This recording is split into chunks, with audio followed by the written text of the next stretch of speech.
संपूर्ण महाराष्ट्रभर भ्रमंती करत असतो. भ्रमंती करत असताना ॲज अ काउन्सलर मुलींशी बोलत असताना मला एक गोष्ट जाणवते की मुलं मुली म्हणतात आम्हाला विसरता येत नाही. आम्ही त्या व्यक्तीला लाईक करतो, मुलगा किंवा मुलगी, आणि ते आम्हाला डिसलाईक करतात. त्या व्यक्तीचं आमच्यातलं स्थान एवढं मोठं आहे आयुष्यामध्ये की आम्ही त्यांना विसरूच शकत नाही. आमच्या आयुष्यात फार दुःख आहे, आमच्या आयुष्यात प्रेमाचा विरह आहे, त्या व्यक्तीला आम्ही विसरू शकत नाही. आपण एखाद्या व्यक्तीवर प्रेम करतो, त्या व्यक्तीला विसरू शकत नाही म्हणजे नेमकं काय? त्या व्यक्तीला विसरू शकत नाही म्हणजे आपण त्या व्यक्तीवर प्रेम करतो का, ही बाजून समजून घ्यायची गरज आहे. पहिली गोष्ट म्हणजे आपल्याला हे कळत नाही की प्रेम आणि मोह या दोन गोष्टी आहेत. प्रेमातला आणि मोहातला आपल्याला फरक समजायला पाहिजे. प्रेम आणि मोह म्हणजे आकर्षण आणि प्रेम म्हणजे निस्वार्थी प्रेम. तर आपण मोहाला आकर्षणालाच प्रेम समजत असतो. आकर्षण म्हणजे काय माहिती का, की एखादी माझा मित्र किंवा मैत्रीण मला गिफ्ट देते म्हणून तो किंवा ती मला आवडते, हे झालं आकर्षण. माझा मित्र मैत्रीण माझी काळजी ठेवते म्हणून तो किंवा ती मला आवडते, हे झालं आकर्षण. माझा मित्र मैत्रीण नेहमी माझी सतत चौकशी करत असते, नेहमी माझ्यासोबत राहत असते, हे झालं आकर्षण. आकर्षण आणि प्रेमामध्ये फरक आहे. जेव्हा आपल्याला आकर्षण आणि प्रेमाचा फरक कळेल ना, तेव्हा आपण समोरच्या व्यक्तीला विसरतो किंवा विसरू का शकत नाही याचं कारण समजेल. आकर्षण म्हणजे अशी गोष्ट की त्या व्यक्तीचं फिजिकल स्ट्रक्चर, शरीरयष्टी याच्याकडे आपण आकर्षित होत असतो आणि आपण असं समजतो की हे आकर्षण म्हणजेच प्रेम आहे. आकर्षणामध्ये बंधनं असतात, प्रेमामध्ये बंधनं नसतात. आकर्षणामध्ये स्वार्थी वृत्ती असते, मोह असतो, माया असतो. प्रेमामध्ये निस्वार्थी वृत्ती असते. आकर्षणामध्ये आपण जेव्हा एखाद्या व्यक्तीशी बोलत असतो तर त्याने आपल्याला काहीतरी करावं, आपल्याला काहीतरी द्यावं, आपल्या जवळ येऊन आपल्याशी बोलावं असं आपल्याला वाटत असतं. हे असतं आकर्षण. आणि त्याचबरोबर एखादी व्यक्ती आपल्यासोबत निस्वार्थी वृत्तीने वागते, त्याच्याकडनं आपल्याला काही प्राप्त होत नसतं, हे माहिती असून देखील आपण त्या व्यक्तीवर प्रेम करत असतो, हे झालं निस्वार्थी प्रेम. एकमेकांना समजून घेणं म्हणजे प्रेम नसतं. एकमेकाचा हात धरणं म्हणजे प्रेम नसतं, तर एकमेकांना साथ देणं खरं प्रेम असतं. आणि एकमेकापासून लांब राहिलो तरी एकमेकांच्या जवळ मनाने राहणं हे खरे प्रेम असतं, हे खरं प्रेम असतं. तर ही प्रेमाची व्याख्या आहे. तर प्रेम आणि आकर्षणामध्ये आपण समजून घ्यायचं. जेव्हा एखादी व्यक्ती आपल्या आयुष्यातून निघून जाते, मुलगा असो किंवा मुलगी असो, तुमचा बॉयफ्रेंड असो किंवा गर्लफ्रेंड असो, तुम्ही ज्याच्यावर प्रेम करता ते असतं. तुम्ही आतोनात त्या व्यक्तीवर प्रेम करता, जीवापाड प्रेम करता. त्या व्यक्तीची काळजी घेण्यासाठी, त्या व्यक्तीसाठी आपण जगू नये, त्या व्यक्तीसाठीच जगावं किंवा त्या व्यक्तीसाठी मरून जावं, इतकं आपलं प्रेम असतं. पण एक विचार करा, तुम्ही ज्या व्यक्तीवर एवढं प्रेम करता, जेव्हा ती व्यक्ती तुम्हाला त्याच्या आयुष्यातून सोडून जाते, तुम्हाला डिसलाईक करायला लागते, तुमचा फोन उचलत नाही, म्हणजे त्या व्यक्तीचं तुमच्यावर प्रेम आहे का? नाही ना. ज्या व्यक्तीच्या आयुष्यात तुम्ही महत्त्वपूर्ण नाही आहेत, त्या व्यक्तीसाठी तुम्ही आपलं आयुष्य बर्बाद करायला निघता.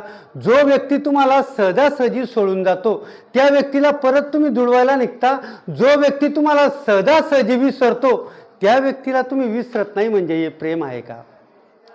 हे प्रेम नाही आहे, हे मोह आहे, हा माया आहे, हे आकर्षण आहे. अरे प्रेम जे असतं ना, प्रेम जर समजून घ्यायचं असेल, निस्वार्थी प्रेम जर जाणून घ्यायचं असेल, तर ते तुमच्या आईवडिलांचं प्रेम बघा हो, की 9 वर्ष 9 महिने 9 दिवस आपल्याला बाळाला ठेवते आणि त्या बाळामध्ये तिचं भविष्य पाहत असतो. तुमचा बाप तुमचे स्वप्न विसरून जातो, तुमचा बाप त्याच्या आशा आकांक्षा विसरून जातो. फक्त माझ्या मुलाने आणि मुलीने पुढे जायला पाहिजे, ही निस्वार्थी भावना जो बाप ठेवत असतो ना, ते बापाचं प्रेम समजून घ्या आणि ते आईचं प्रेम समजून घ्या, आणि यालाच प्रेम म्हणतात. आणि आजकाल मुलं मुली प्रेमासाठी जीव देतात, आत्महत्या करतात. अरे तुम्ही प्रेमासाठी जीव दिला, आत्महत्या केली, तर त्या समोरच्या व्यक्तीला काही फरक पडत नाही, तो तुम्हाला विसरून गेलेला असतो, त्याच्या जीवनात तुम्हाला स्थानच नसतं, महत्त्वच नसतो. फरक पडतो ना फक्त बाळा हो, तो फक्त आणि फक्त तुमच्या आईवडिलांना. ज्या आईने तुम्हाला 9 महिने सांभाळलेलं असतं ना, त्या आईला तुम्ही दररोज दिसता की माझ्या बाळाने, माझ्या लेकराने जेवण केलं का, माझा बाळा आला असेल का. अरे तुमचा बाप अंथरुणात जाऊन तुम्हाला पाहत असतो की माझा मुलगा उठला का, माझी मुलगी उठली का. त्या दोघांनाच तुम्ही गेल्यानंतर फरक पडतो, तिसऱ्या कोणालाही व्यक्ती फरक पडणार नाही. त्याच्यामुळे आयुष्यात जर प्रेम करायचं असेल ना, तुमच्या आईवडिलांवर करा. आयुष्यात जर प्रेम करायचं असेल ना, ते तुमच्या ध्येयावर करा. आयुष्यात जर प्रेम करायचं असेल ना, तर आईवडिलांच्या आशा आकांक्षा स्वप्न पूर्ण करण्यासाठी प्रेम करा. आणि हेच खरं प्रेम राहील, हेच खरं प्रेम राहील. कारण की तुमच्या आशा, तुमच्या आकांक्षा तुम्हालाच पूर्ण करायचंय. एक छानसं गीत ऐकलं होतं मी पाठीमागे, ते गीत तुम्हाला ऐकतो.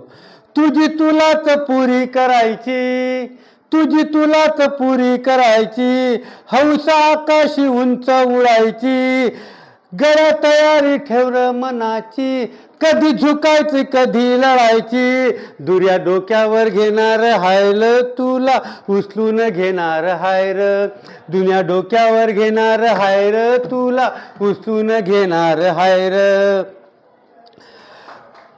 ही कवितेमधनं फार सांगितलेलं आहे. कवी पुढे काय म्हणतो या गाण्यामध्ये, पण आला जरी तो कठीण क्षण, तू खंबीर उभं तू राहायचं, गळ्या खंबीर उभं तू राहायचं, हटायचं नाही गळ्या धटायचं, तू पुढे पुढे तू जातच राहायचं, पुढे पुढे तू जातच राहायचं. ताज्या दमाचं तरुणाईचं मिळालं रे वरदान, तुला मिळालं रे वरदान, रेशमी कापड हातात तुझ्या करू नको वरदान, त्याच करू नको वरदान. आई बापाच्या पायावर डोकं, आई बापाच्या पायावर डोकं, बाकी जगाची लावर तू वाट, तुला उचलून घेणार हायर, गळ्या तुला डोक्यावर घेणार हायर, तुला उचलून घेणारे हायर, दुनिया तुला डोक्यावर घेणार हायर.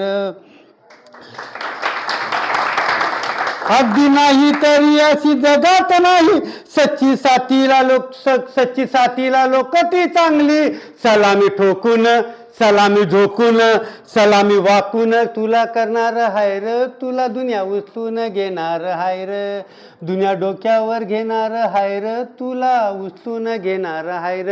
ही दुनिया तुम्हाला डोक्यावर घेईल, उचलून घेईल, पण केव्हा घेईल माहिती का, जेव्हा तुम्ही स्वतःवर आणि चांगल्या स्वप्नांवर आणि चांगल्या ध्येयावर प्रेम करा. त्याच्यामुळे याला विसरता येत नाही, त्याला विसरता येत नाही. हा माझ्या आयुष्यात महत्वपूर्ण होता, तो निघून गेला, मी याच्याशिवाय जगू शकत नाही, मी हिच्याशिवाय राहू शकत नाही. हे सगळं सगळं सगळं विसरा आणि फक्त तुमच्या आईवडिलांच्या स्वप्नांवरती आणि ध्येयावरती प्रेम करा. म्हणजे हे जग तुम्हाला मान देईल, सन्मान देईल आणि तुम्हाला डोक्यावर धरल्याशिवाय नाही राहणार आणि तुम्हाला मान सन्मान अवश्य मिळणार, म्हणजे मिळणारच.